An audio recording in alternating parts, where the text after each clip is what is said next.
All right, so hopefully y'all had a good spring break. But, we're back. All right. Before the break, we started chapter 14. And that part of the chapter, I promise I'll bring this back, okay, dealt with the Ottoman Empire. Remember, we are looking at different parts of the world from about the 1750s until about the 1850s, okay? So during this time, we see that the Ottoman Empire experiences a lot of prosperity, okay? And that should say diversity, I apologize.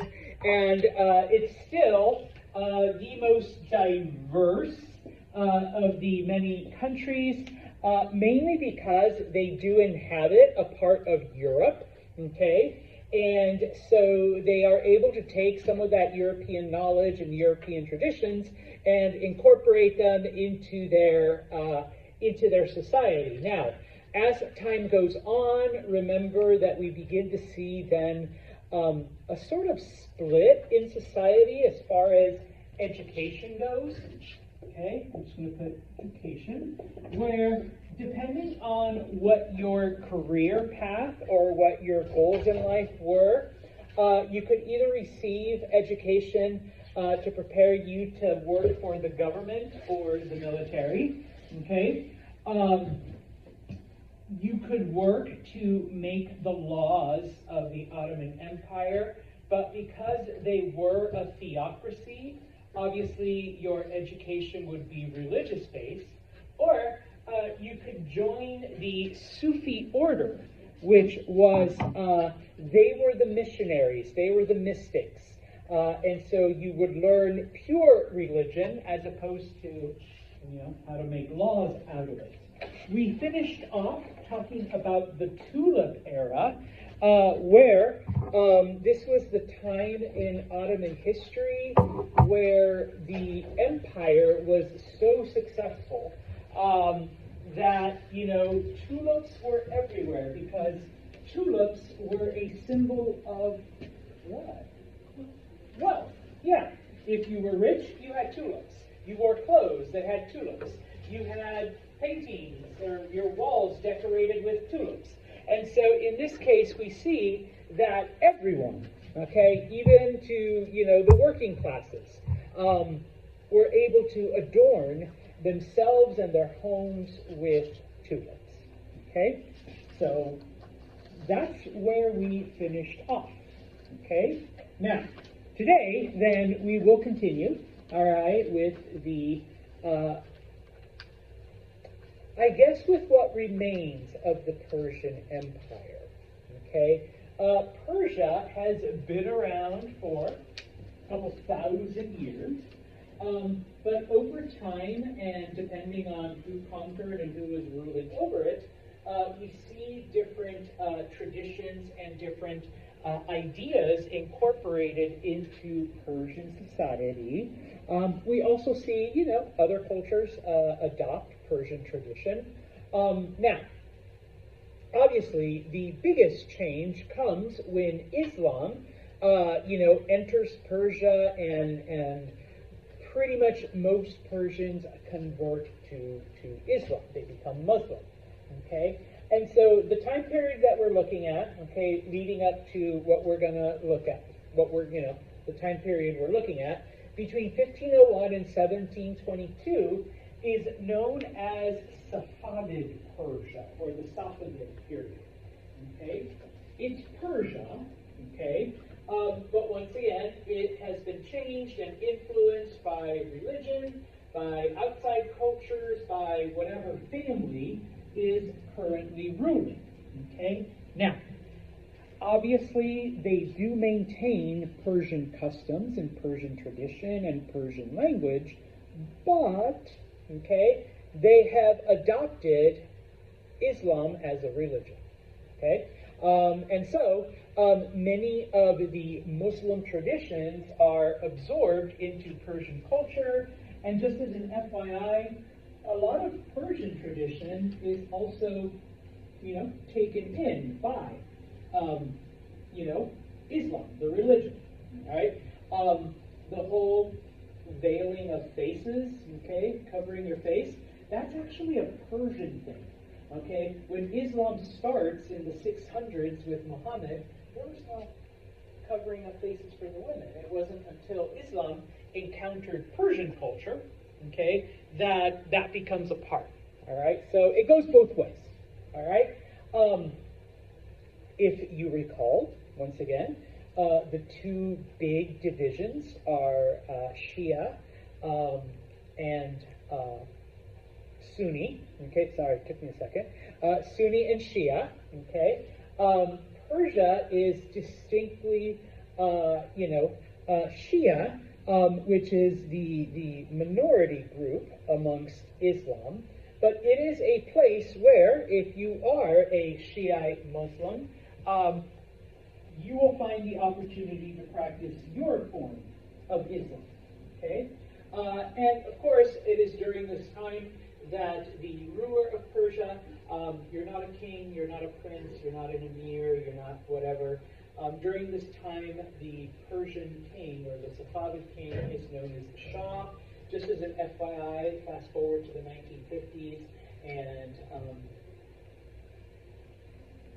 the CIA helps some dude come to power. He takes on, they love doing that.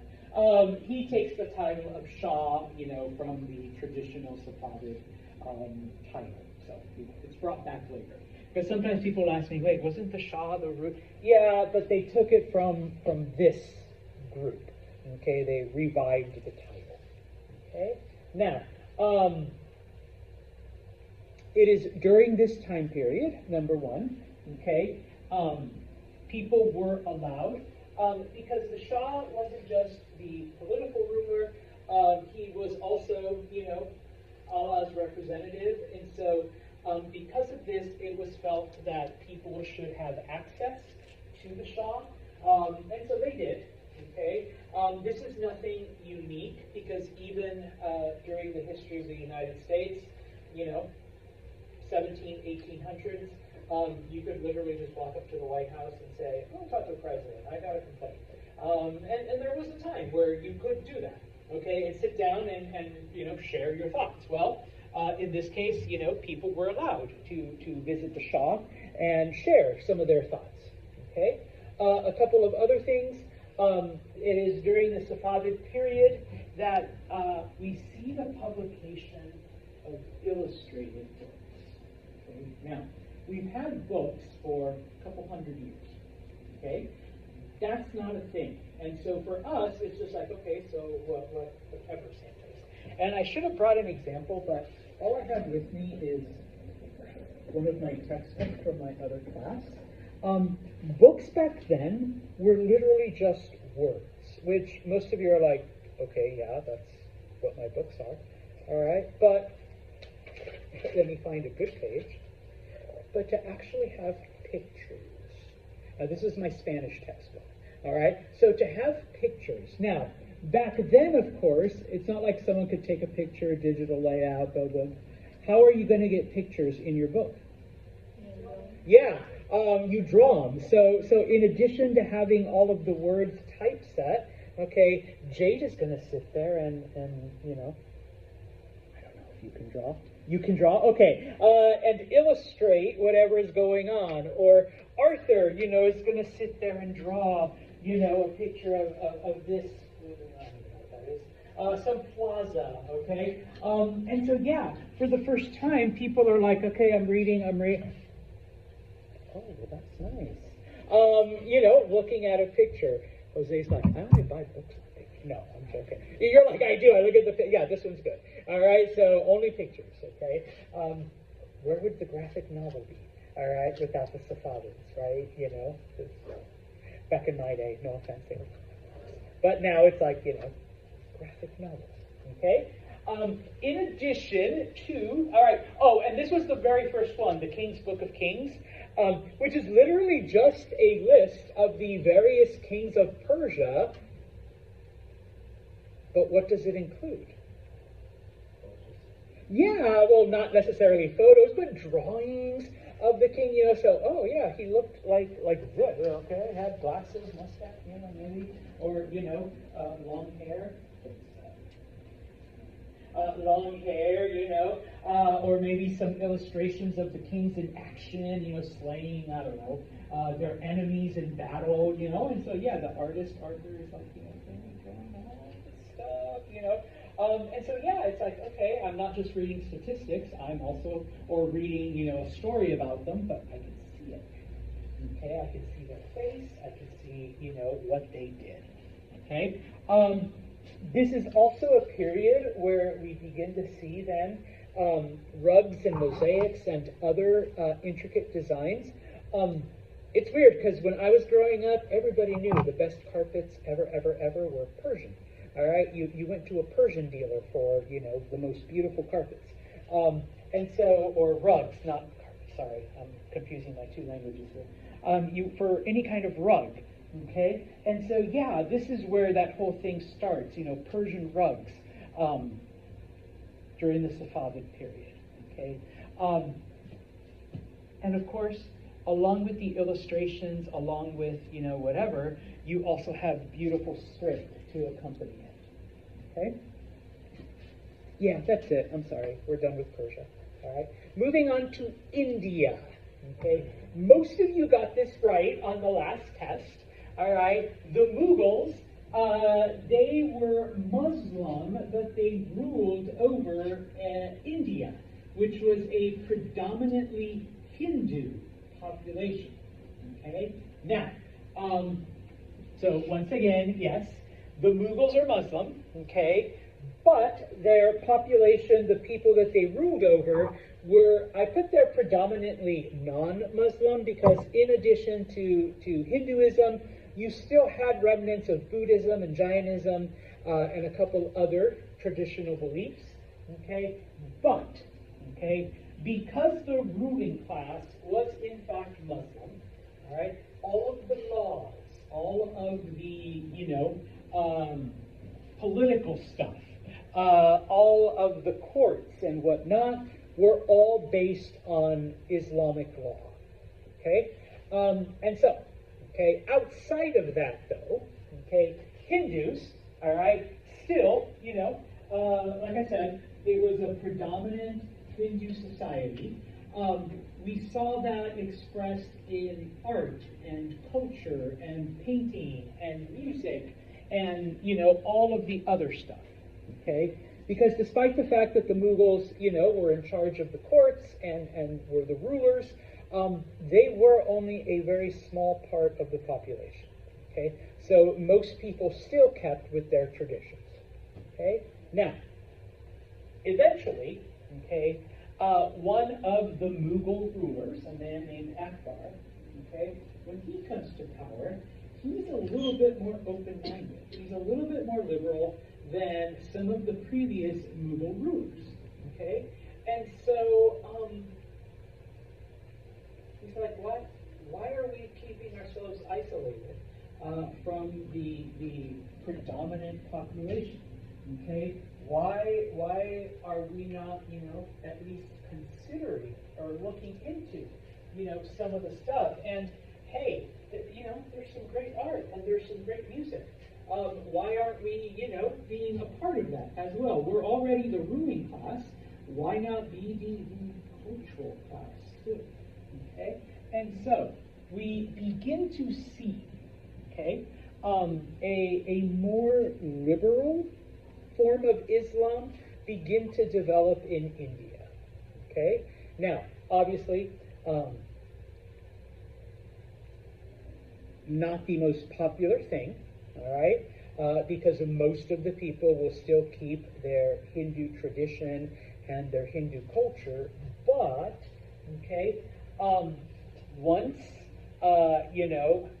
Islam becomes a little bit more open, that openness continues, okay? And it continues on with, other rulers, with the rest of the Mughal population, okay? Now, it doesn't matter, all right, whether it was the Ottoman Empire or the Mughals or the Persians, the Sufis were the missionaries.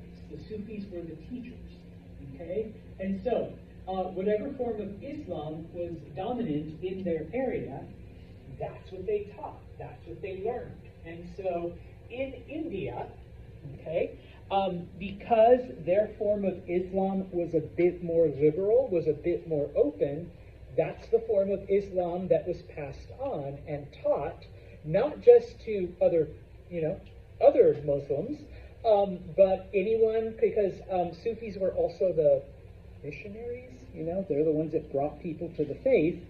That is the form of Islam that was, taught to new converts. All right? Now, this liberalism, this openness, wasn't limited to just Islam, because it eventually begins to spread to other parts of the culture, okay? And so, over time, then, we begin to see Hinduism also begin to split into different forms, okay? And one of the most basic is the more conservative Hindus versus the more liberal Hindus, all right? And this is something, hopefully, you kind of try to internalize, not so much for a grade, but just when you look at different philosophies, okay? Christianity started as just one thing.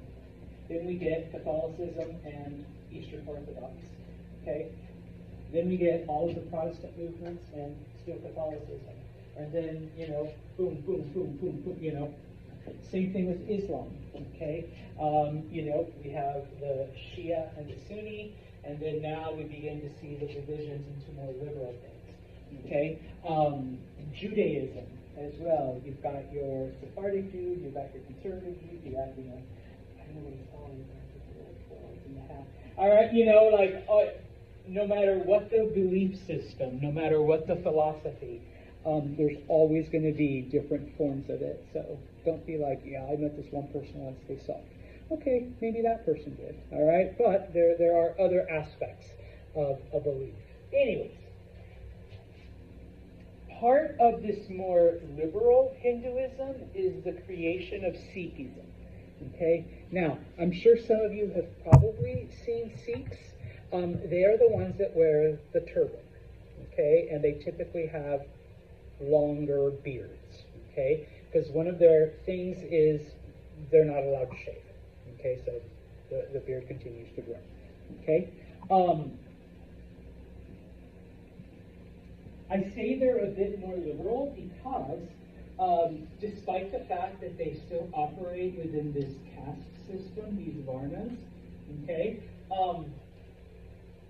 all humans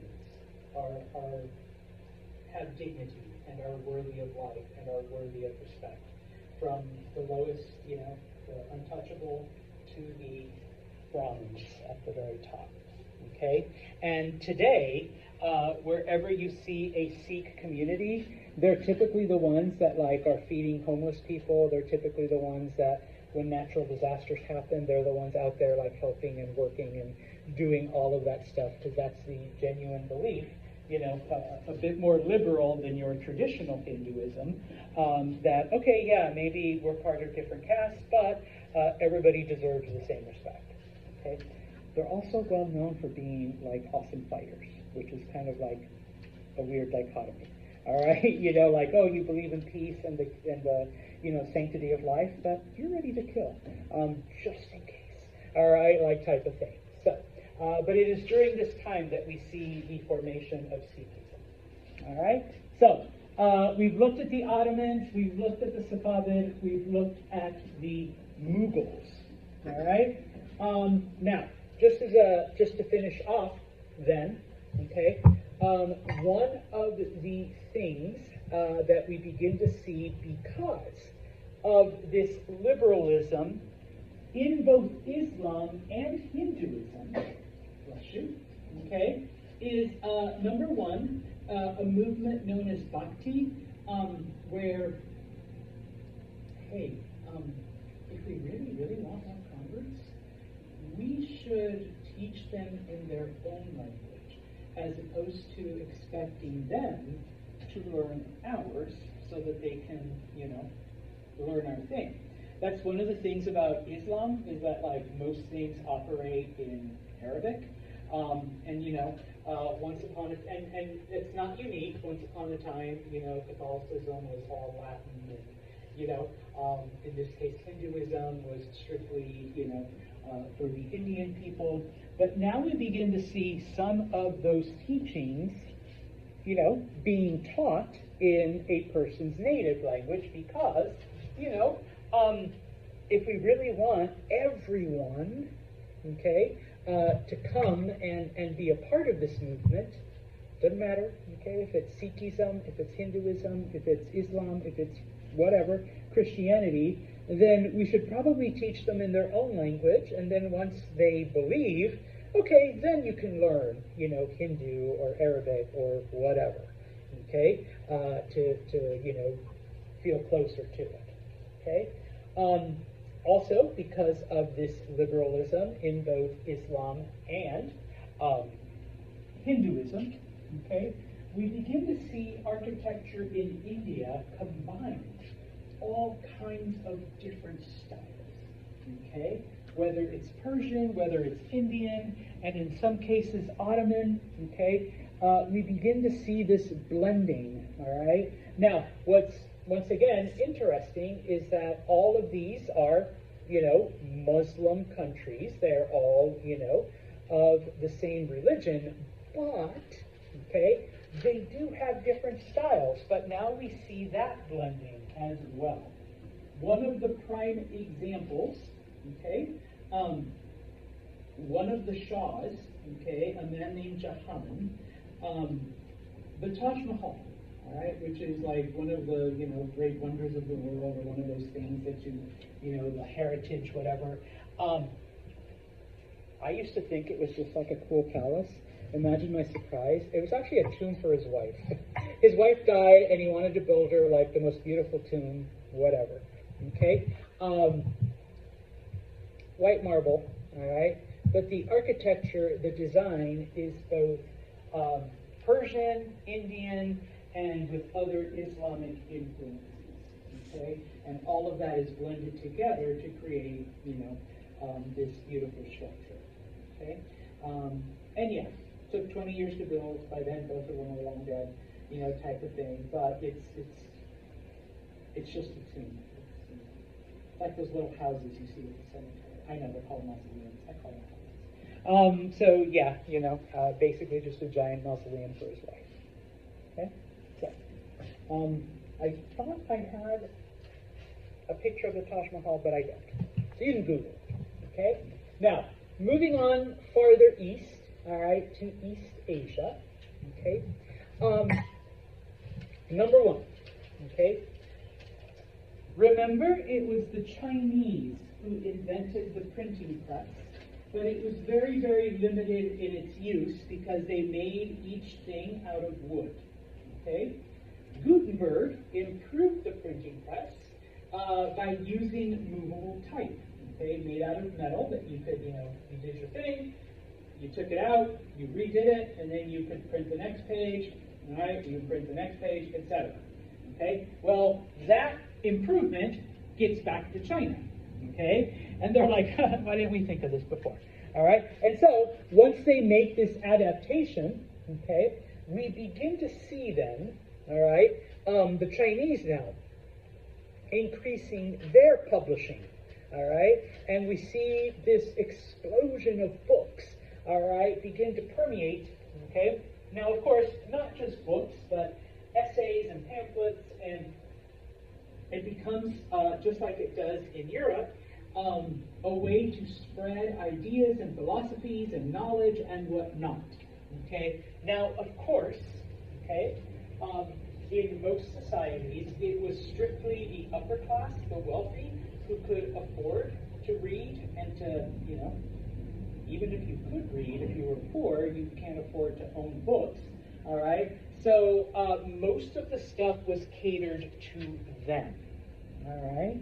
In fact, when Europeans arrive in China, they are in awe of the libraries that exist. Number one, they didn't think these savages could have all of that, but the fact that they put so much importance on the written word, to them was amazing and fascinating. Because in Europe, outside of academics or scientists, like nobody had giant libraries, okay? Whereas most people in China did, okay? Now, one of the things that begins to happen, a couple things begin to happen.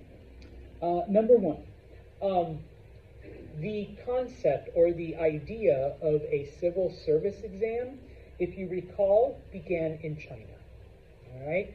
If you want to work for the government, you have to take a test. Okay?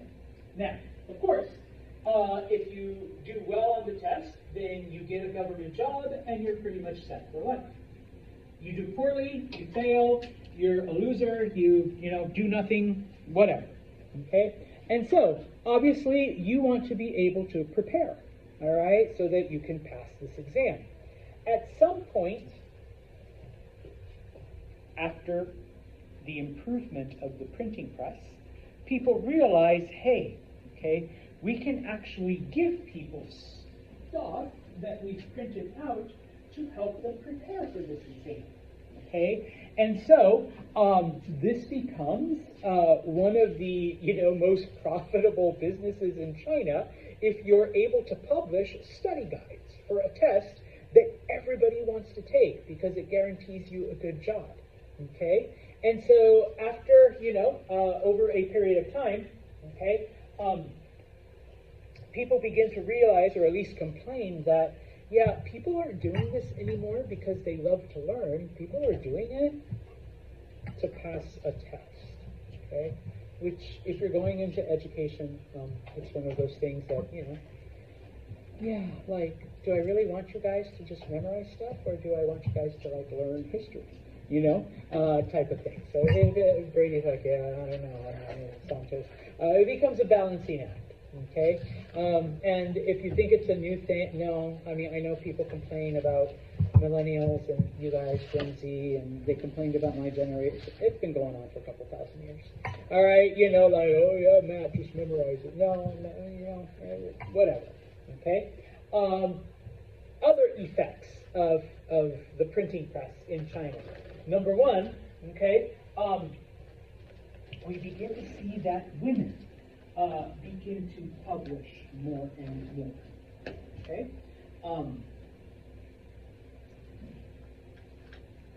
writing and publishing and all of that was a strictly male-dominated thing.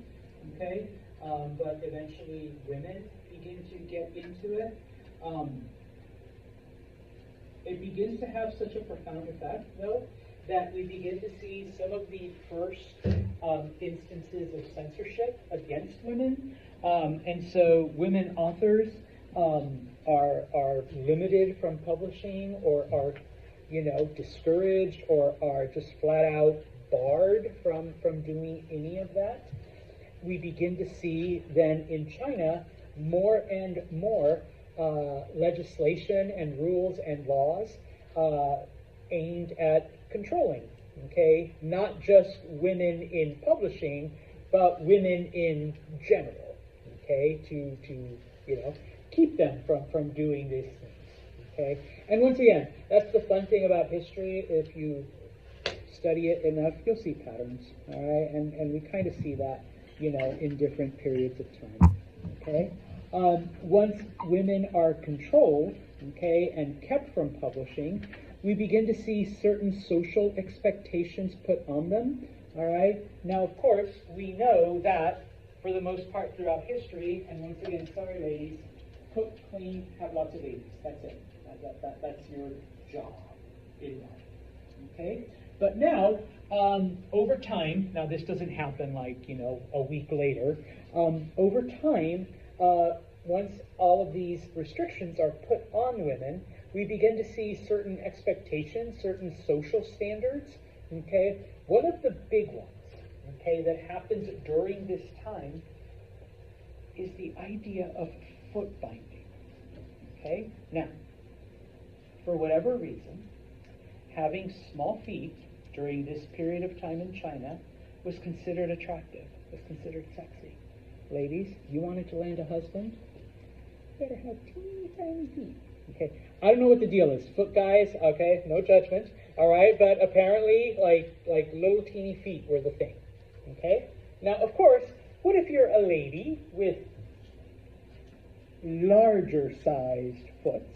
Okay, well then, men are going to find you unattractive or undesirable, whatever. And so, in order to guarantee that you would find a husband later in life, starting when you were a little girl, yes, they would tape your feet, they would bind them, okay, so that they would stay small, or it would deform your bones so that they were teeny tiny feet. And in some cases, your feet got so twisted and whatever that you couldn't even walk, okay, you couldn't even balance. Jake? They would actually break the kids' feet and then bind them. Yeah, set them so that it was yeah. smooth. And that was for you ladies, okay, because that's how you were going to land a husband later in life, was by having teeny tiny feet, okay? If you already have small feet, then, okay, you're lucky, okay? But, otherwise, no, all right? And once again, I've had people tell me that this is still kind of a thing, although women don't have their feet bound anymore. But you want small and delicate features like those feet, and I'm just like, whatever. Okay. Now, just as an FYI, because my specialty is the Americas and some of the native cultures, the Mayans used to think that flat foreheads were attractive, and so when babies were born, they would strap a board right there to make sure you had a flat forehead, yeah. Because if you have a round one like this, yeah, I'd be ugly. But, boom, board, really flat, yes, then that was considered attractive. For both men and women, so,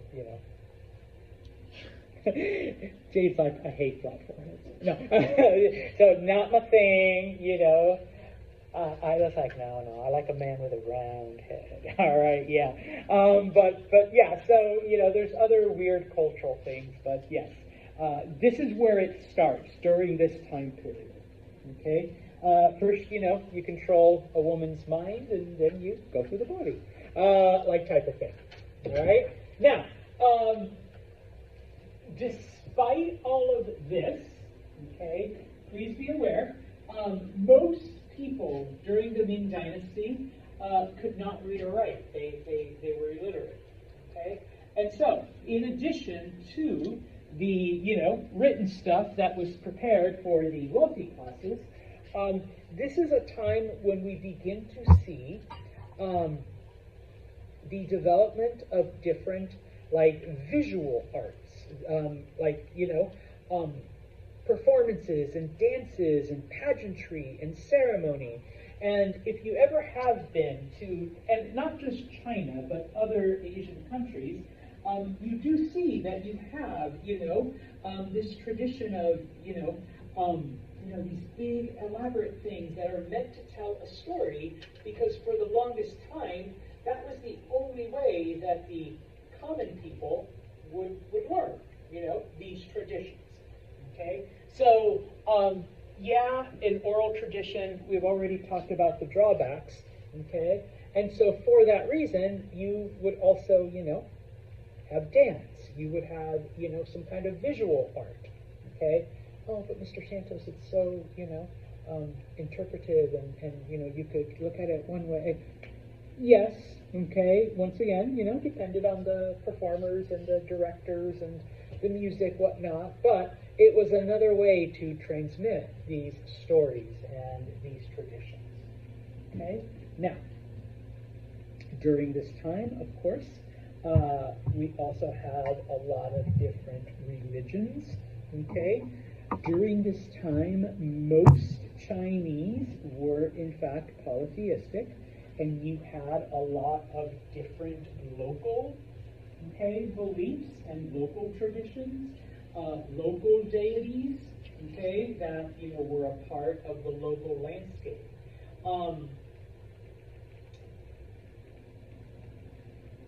By this point in history, certain Taoist beliefs had spread to different people.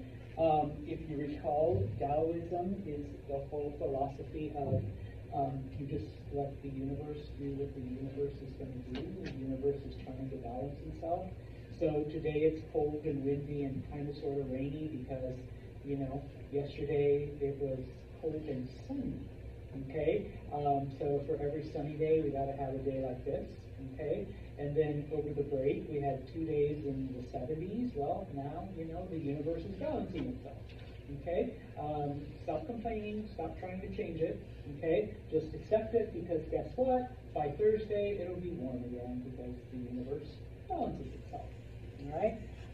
By this point in time, we begin to see Buddhist missionaries arrive in China and teaching Buddhism. And so while it's not a huge movement yet, we do begin to see Buddhism making, an effect on the local population. I once asked a student because, if you took History 101 with me, that, it was the Greeks that kind of influenced Buddhism to depict Buddha as a person, but he looked very Greek. And I always wondered, wait, all the Buddhas I've seen are short and chubby and sitting and with a big smile. That's the Chinese. That's how they depicted Buddha, and that becomes the I guess more popular version of Buddha, all right, type of thing. Okay, so it is during this time that we see that. Okay, and then once again remember that the Chinese did believe in not only ancestor worship, but that the emperor, the king, when he died, would also become one of the gods, one of the whatevers that you can pray to and ask guidance for. Okay? There was no one supreme being. There wasn't a god, per se, but it was more like you had different guides up there, down there, wherever there, okay? And it was the universe that controlled things, okay? Just as an FYI, remember that out of China, because of China, we get things like the compass, okay? The compass was invented in the 900s. The printing press, which I've already talked about, and gunpowder, okay? Gunpowder was originally used for entertainment, for pyrotechnics, okay? Fireworks. But when Europeans discovered it, they're like, hey, we can make things go boom. And hey, that boom can push a lead ball at someone with enough force to kill them. Okay, so, now, the Chinese were very advanced as far as astronomy and mathematics and certain sciences went. Okay, and so they were able to calculate and predict different, astronomical phenomenon. They were able to predict certain weather patterns and whatnot. And what I always found fascinating is because the emperor was considered chosen by the universe, and after he died, the emperor would become one of the many deities. It was felt that the emperor needed to be able to know all of this stuff. Okay, so he should be able to go out there, look, calculate, and say, yeah, we're going to have a lunar eclipse next month, and all of that stuff. All right. Now, we'll finish off with this. When Europeans arrived, okay, and tried to impress them with all of their things, they're like, bro, we already know that. Okay, actually your math is off by like 2 decimal places here. Type of thing. And so because of this, all right, we two negative things happened. Now, of course, it wasn't the Europeans' wish to hey, let's pull one over on them. But because the Chinese were so unimpressed with what the Europeans brought them, okay, number one, when Europeans tried to show them that the world was round, because, once again, Europeans already knew this, and they took it from Arabic and ancient Greek knowledge, okay? The Chinese didn't have access to that, So when Europeans tried to show them that the Earth was in fact round, they're like, yeah, like, we already knew all kinds of shit, and we were right about other stuff that you guys were wrong about, so more than likely you're wrong about this too, okay? All right, the Chinese were wrong too, okay? And of course, because when Europeans arrived, tried to impress them with their knowledge and their things, and the Chinese were like, bro, we already know that,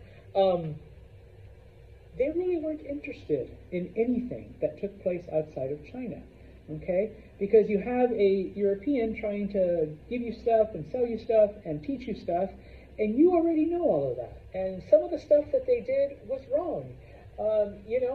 So why would I care what's going on in other parts? Okay. So far, the people, the strangers that have visited China, not that impressive. Okay. Now, once again, they were kind of wrong there. Okay. But they really had nothing that impressed them. Okay. And so because of this, and this is probably like, well, about 400 or 500 years later, it comes to bite them in the ass, pardon my Chinese. They thought all Europeans were the same. Okay, yeah, European. What's the difference? Okay, well, they didn't realize that, the Portuguese and the Dutch only care about money. Okay, the Spanish, they're going to try to convert you to their religion. Okay, the English and the French hate each other. You can probably manipulate the French and the English and get them to fight, and take advantage of it. No, to them it was just like, you guys are all the same. You guys are all stupid. Leave us alone, Oh, you got silver? Fine, we'll take the silver. But, just get out, okay? And so because of that, okay, like I said, in a couple hundred years, it leaves China in a vulnerable position, all right? We will continue with Japan on Wednesday, and then we will move back to Europe.